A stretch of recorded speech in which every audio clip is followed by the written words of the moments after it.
Hello student, मैं doctor Anju Mittal आज आपको क्लोरोफाइसी एल्गी में क्लोरोफाइसी के मेंबर कारा के बारे में हम स्टडी करेंगे। इससे पहले हमने वॉल्वोक्स की स्टडी की थी। कारा में ग्रीन कलर क्लोरोफिल की वजह से होता है और इनका कलर इस पिगमेंट से। इसके अलावा क्लोरोफिल ए, जेंथोफिल्स और इसमें मिलते हैं। और साथ में ये एक मैक्रोस्कोपी जिसमें बिना माइक्रोस्कोप के देखा जा सकता है जिस एल्गी को। और ये फ्रेश वाटर एल्गी है और इसके जो सेक्सुअल ऑर्गन्स है वो एडवांस ऊगैमस विषम युग्मकीय कंडीशन होती है। और इसमें ग्लोब्यूल एंड न्यूक्लियल जिसको हम कहते हैं। और इनकी जो कारा की जो स्पीशीज़ हैं करीब 6 जीनस और 251 स्पीशीज़ रिपोर्ट की गई है, जिसमें करीब इंडिया में 30 स्पीशीज़ यहाँ पर इसकी देखने को मिलती है। और इसका जो स्ट्रक्चर है वो आप स्क्रीन पे दिखाई दे रहा है, थैलस स्ट्रक्चर। थैलस इसलिए क्योंकि इसमें रूट एंड स्टेम लीफ जैसे स्ट्रक्चर नहीं होते, हो सकते हैं पर ये लीफ एंड रूट में जिसके डिवाइड नहीं कर सकते। और ये हैप्लोइड संरचना है या अगुणित अवस्था है और ये गैमेटेंजिया बनाती है, तो इसलिए हम कहेंगे इसे गैमेटोफाइट या युग्मकोभित कहेंगे। जहाँ पे युग्मक बनते हैं उसे युग्मकोभित कहेंगे। और यहाँ पर ये थोड़ी एडवांस है दूसरी एल्गी से, जिसके नॉड और इंटरनॉड में इनकी मेन जो एक्सिस है वो डिवाइड रहती है। और यह जो नॉड है वो थोड़ा शॉर्ट पोर्शन है, कॉम्पैक्ट स्ट्रक्चर है। और इलोंगेटेड पार्ट इंटरनॉड है, जो पर्व है इसके वो थोड़े इसके लंबे होते हैं। और पर्व संधि या नॉड पर ब्रांचेस लगती हैं। और ये जो ब्रांचेस हैं वो यहाँ पे दो तरह की ब्रांचेस है, लिमिटेड ग्रोथ वाली जिसमें ग्रोथ रुक जाती है, और एक अनलिमिटेड ग्रोथ वाली जिसकी लगातार वृद्धि होती है। सीमित वृद्धि वाली ग्रोथ को हम लीव्स या प्राइमरी लेटरल्स भी कहते हैं, या इसे ब्रांचलेट भी कहा जाता है। ये भी जो शाखाएं हैं ये भी 5 to 15 पर्व और पर्व संधियां ये में डिवाइड रहती हैं, लेकिन इसके बाद में इनकी ग्रोथ रुक जाती है। और दूसरी तरह की ब्रांच है जिसको अनलिमिटेड ग्रोथ वाली ब्रांच, ये भी पर्व संधियों से ही निकलती है या नॉड से निकलती है। इन्हें एक्सिलरी ब्रांच कहते हैं और यह लॉन्ग लेटरल्स भी कहा जाता है। ये भी पर्व संधियों से निकलती है और इनके भी पार्श्वों पर जहाँ पर पर्व संधि है वहाँ पर भी यहाँ पर ब्रांचेस या सीमित ग्रोथ वाली ब्रांचेस इस पर निकलती है। ये मुख्य अक्ष के ही समान होती है। तीसरी जो यहाँ पर ब्रांचेस हैं, वृद्धि है शाखाओं की, जो प्राइमरी लेटरल्स के साथ में निकलती हैं। और ये यूनिसेलुलर स्ट्रक्चर है जिन्हें स्टाइप्लूट्स या अनुपर्णक कहा जाता है। और इनका जो नंबर है वो इनके प्राइमरी लेटरल्स के इक्वल ही होता है। इनके आधार से ये निकलती हैं। और यदि इनका नंबर जैसे सिंगल होता है तो उसे हम कहेंगे हैप्लोस्टिफेनस स्ट्यूप्लर्ट्स, जैसे कि कारा ब्रूनियाई।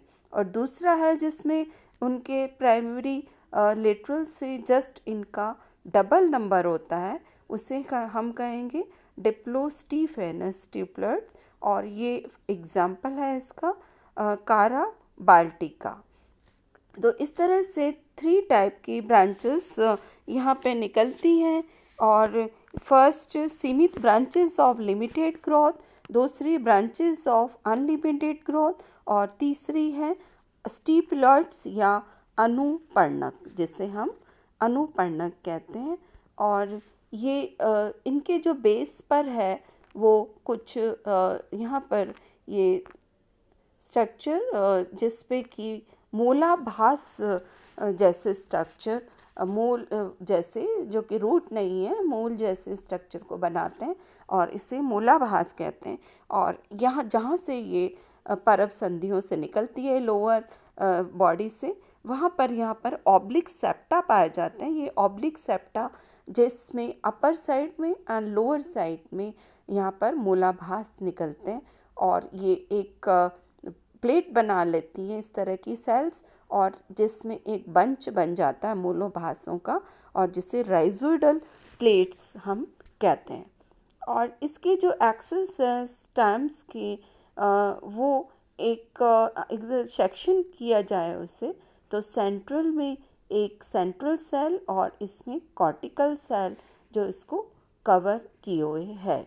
और ये जो सेल्स है कॉर्टिकल सेल, इनका नंबर अलग अलग स्पीशीज़ में अलग हो जाता है, लेकिन 6 से 20 इनका नंबर तक ये हो सकती हैं अलग अलग स्पीशीज़ में।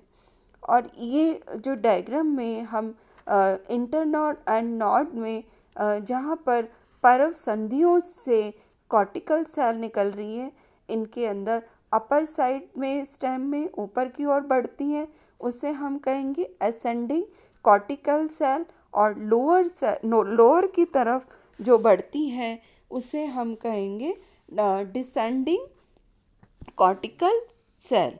तो इस तरह से यहाँ पर इंटरनॉड जो है वो descending and ascending cortical cell से बना हुआ होता है। कोशिका की संरचना में इनकी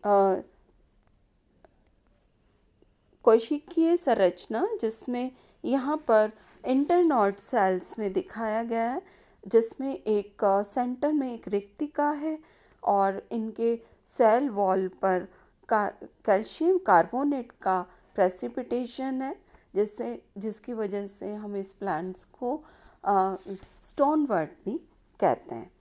और इनके जो ऑर्गेनेल्स है वो पेरिफेरल साइड में व्यवस्थित है। जनरली जो वैक्यूल है वो एपिकल सेल और नॉड सेल के अंदर एब्सेंट होते हैं। और यहाँ पर सारे जो सेल ऑर्गेनेल्स हैं इनके पेरिफेरल सेल्स में की तरफ ये व्यवस्थित होते हैं।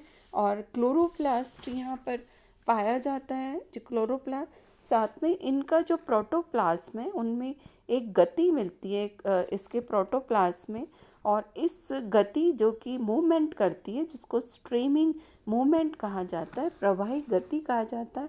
साथ में इनके जो न्यूक्लियस है इंटरनॉड में, वो इनके इंटरनॉड की ग्रोथ, इनके इलॉन्गेशन या इसकी लंबाई में बढ़ने से न्यूक्लियाई के अंदर समसूत्री विभाजन या माइटोटिक डिवीज़न से मल्टी न्यूक्लिएट कंडीशन भी यहाँ पर बन जाती है।